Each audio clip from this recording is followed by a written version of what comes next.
اعوذ باللہ من الشیطان الرجیم بسم اللہ الرحمن الرحیم۔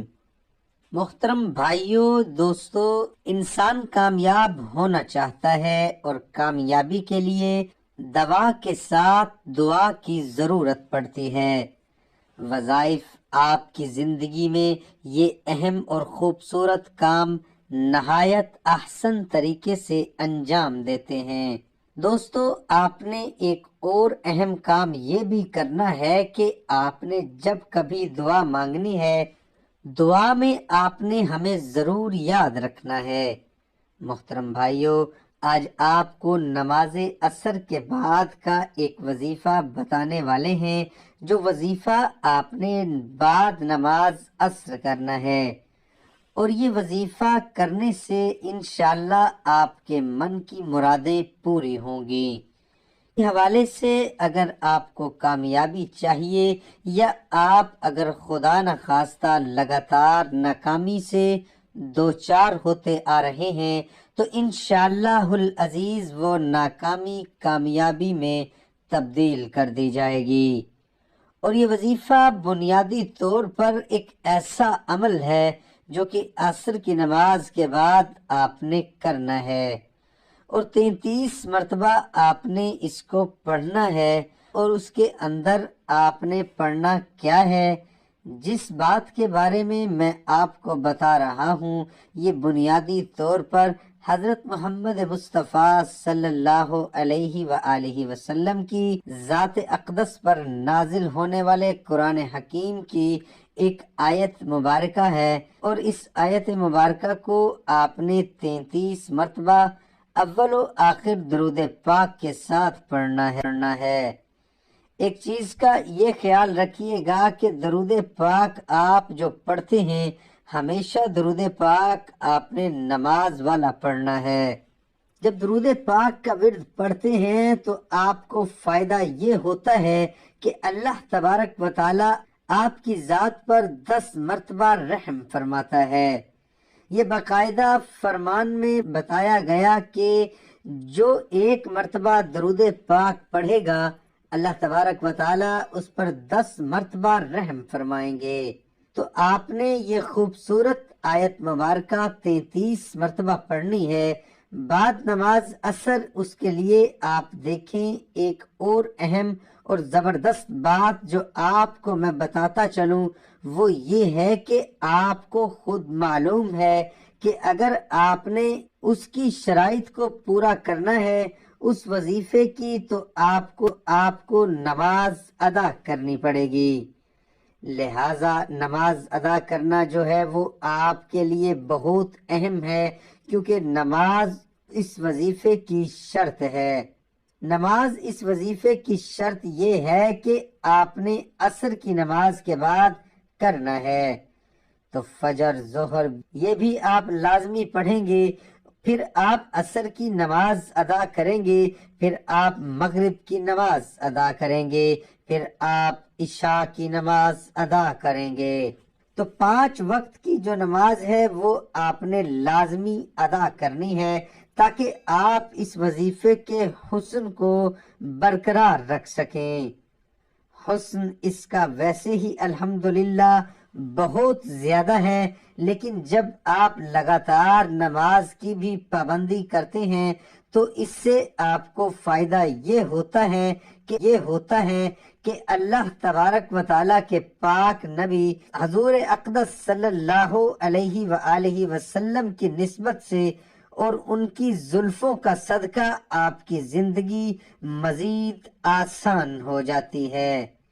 اور نماز کے بارے میں قرآن پاک میں بیشتر دفعہ ارشاد فرمایا گیا ہے، باقاعدہ اللہ تبارک و تعالیٰ کی ذات نے فرمان جاری کیا کہ نماز انسان کو بے حیائی اور برے کاموں سے روکتی ہے۔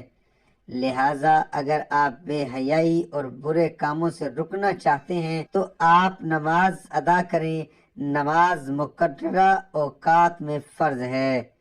وظیفے میں آپ کو بتانے والا ہوں، اس آیت مبارکہ کا جو آپ نے بعد نماز عصر 33 مرتبہ تلاوت کرنی ہے، بسم اللہ الرحمن الرحیم، لِيَجْزِي أَحْسَنَ مَا أَعْمِلُوا وَيَزِيدَهُم مِّن فَضْلِهِ وَاللَّهُ يَرْزُقُ مَن يَشَاءُ بِغَيْرِ حساب۔ ترجمہ: تاکہ اللہ ان کو بتلا دے ان کے سب سے بہتر کام کا اپنے فضل سے، اور ان کو زیادہ سے زیادہ نوازے، اور اللہ جسے چاہے بے حساب روزی عطا فرماتا ہے۔ اور جو وظیفہ آپ کو بتایا ہے، اس آیت مبارکہ میں خالق کائنات نے ارشاد فرمایا ہے کہ وہ جسے جتنا چاہے بے حساب عطا کرتا ہے، سب سے بہتر کام کا اپنے فضل و کرم سے زیادہ نوازتا ہے۔ یعنی اس میں دو اور آیات مبارکہ کا مفہوم بھی شامل کر دیا گیا، جسے ایک جگہ پہ اللہ تبارک و تعالی نے فرمایا کہ ہر انسان کے لیے وہی ہے جس کی اس نے کوشش کی۔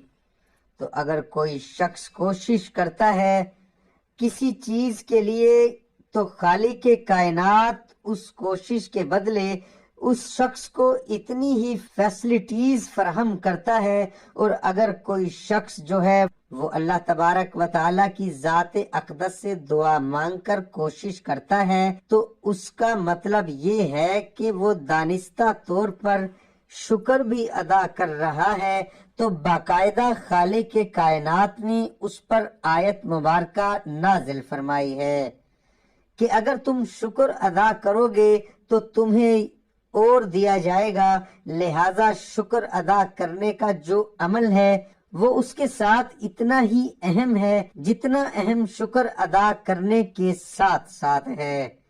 حضرت موسیٰ علیہ السلام شخص جس کے پاس بہت زیادہ دولت تھی، بے شمار اس کے پاس پیسہ روپیہ، اور اس قدر زیادہ وہ امیر تھا کہ ایک دن وہ حضرت موسیٰ علیہ السلام سے کہنے لگا، اے موسیٰ، آپ اللہ تبارک و تعالیٰ سے ہم کلام ہوتے ہیں، کلیم اللہ ہیں۔ اب جب آپ خالق کائنات سے ملاقات کریں تو آپ نے خالق کائنات سے کہنا ہے کہ مجھے اور پیسے نہیں چاہیے، مجھے اور مال نہیں چاہیے، مجھے اور دولت نہیں چاہیے، جتنا میرے پاس ہے بہت ہے۔ اب دیکھیں، امیجن کریں، کیا کوئی ایسا بندہ بھی ہوتا ہے جو یہ کہے کہ جناب مجھے اور کچھ نہیں چاہیے؟ ظاہر ہے یہ تو ایک ایسا انسان کی زندگی کا معاملہ ہے کہ وہ ہر گزرتے لمحے کے ساتھ اسے اور کی تلاش میں رہتے ہیں۔ لیکن وہ ایسے کہنے لگے، آپ کہہ دیں خالق کائنات سے بس ٹھیک ہے، مجھے اور پیسے نہیں چاہیے۔ تو حضرت موسیٰ علیہ السلام نے کہا ٹھیک ہے۔ جب حضرت موسیٰ علیہ السلام اللہ تبارک و تعالیٰ سے ہم کلام ہوئے تو آپ نے کہا، یا اللہ، وہ فلاں تیرا بندہ ہے اور وہ یہ کہتا ہے کہ بس اللہ تبارک و تعالیٰ سے کہیں جتنا مجھے عنایت کر دیا ہے بہت ہے۔ تو اللہ تبارک و تعالیٰ نے کہا، اے موسیٰ، اسے کہو میرا شکر ادا کرنا چھوڑ دے۔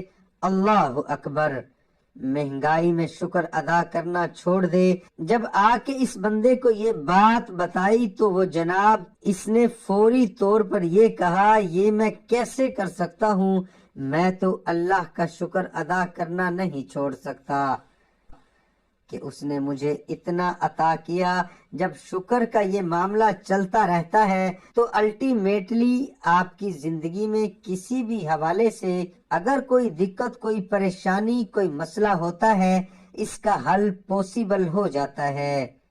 لہٰذا کبھی بھی آپ نے اس حوالے سے پریشان نہیں ہونا، کیونکہ خالق کائنات کی مدد جو ہے وہ انسان کے ساتھ ہمیشہ تنگوش رہتی ہے۔ ایک اور چیز جو اس وظیفے کے آپ کو بتاتا چلوں کہ یاد رہے کہ وظیفہ شروع کرنے سے پہلے کسی غریب کو ایک وقت کا کھانا ضرور کھلا دیں، تاکہ اللہ کی رضا آپ کو اس وظیفے میں حاصل ہو سکے۔ جس مقام پر وظیفہ شروع کریں اس کا پاک اور صاف ہونا لازمی ہونا چاہیے۔ کپڑوں پر کوئی ہلکی سی بھی خوشبو لگا لے تاکہ ماحول خوشگوار ہو سکے۔ وظیفہ ختم کرنے کے بعد دعا کا اہتمام کریں۔